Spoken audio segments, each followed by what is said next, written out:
All right, guys, welcome back. So I'm out here on the range, kind of built like a mini stage for you guys to kind of talk through how I shoot a stage. So first things first, I got two positions here, the tripod and the VTAC. I'm going to utilize the 8-inch plate. It's about 100 yards from here, so at the base of that hill.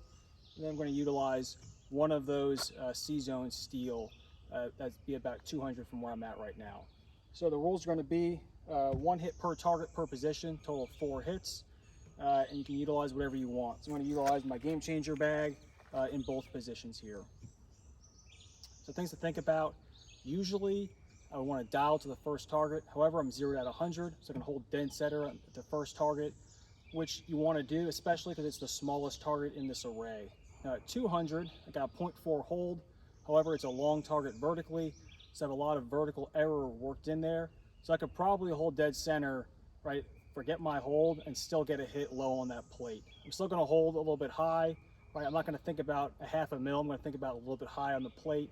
And for me, that's just taking out things to think about. I'm not thinking about hold 0 on the first target, hold 0.4. I'm thinking hold center, hold high, right? Very simple things to think about. When you dial, it does the same thing. You're taking out a bunch of numbers and you're just thinking about a few rather than perhaps 4 different holds all the way down your tree. As far as shooting from the barricades, right, the question would be, hey, which one do you want to shoot from first? So ideally, you want to let gravity work for you. You probably shoot the high one and then the low one. However, in this case, what I want to do is I'm going to shoot from the most advantageous position, like the best position first. That way I can confirm my hold, confirm my wind, right, with the minimum shooter input. And then because I'm moving laterally, it really isn't that big deal that I'm moving up as well. So we'll shoot this a few times and we'll see how it goes.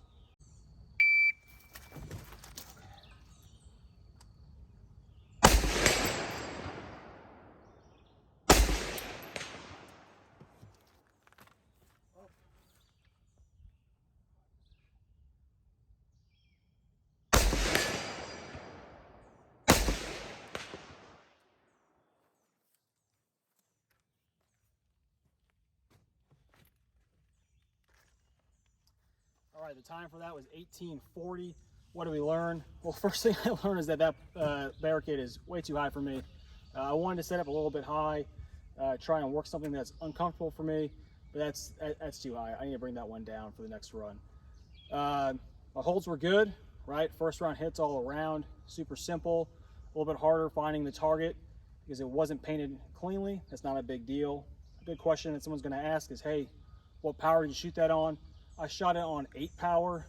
Someone would argue that that's maybe over magnified, but for kind of an obscured target, dirty background, I want to be able to see it, confirm my hit, then move on. So not a big deal there. The other thing with shooting on a higher magnification is that I'm coming kind of far on that transition from one target to the other. So it doesn't really matter that I can't see the next target within my scope. So I'm going to reset that tripod and then we'll do it again.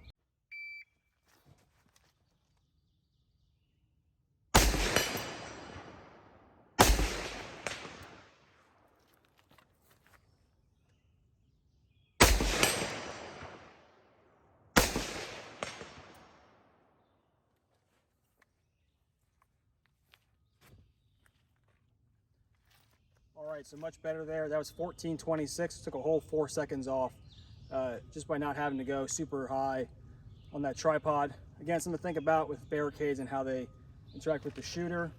On my first engagement of the 200-yard target, so from the VTAC, I did what I said I would do, right? I would hold dead center. I didn't even think about holding high, and I got that hit low, right? However, it did cost a little fraction of time, so I wanted to wait to hear that thing hit before I moved, get that confirmation. So anytime you can be more precise, it's better. You can move quicker. Sometimes being sloppy doesn't pay off. Let's do it one more time.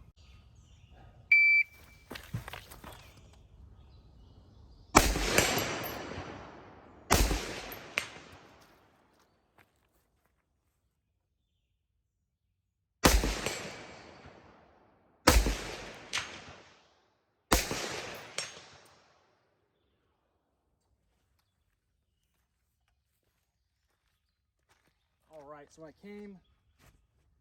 I came in there on that second 200-yard engagement, or my last target there, I was just a little on the left edge. I sent it. I was like, hey, let's see if this works. It did not work. So I had to do a makeup shot there. I think that also shows the importance, right, of the first round hit. So that was 16:22.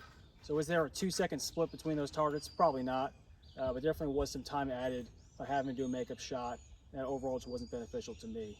So guys, if you got questions about shooting stages, shooting in general, drop them in the comments. Let me know what you guys think.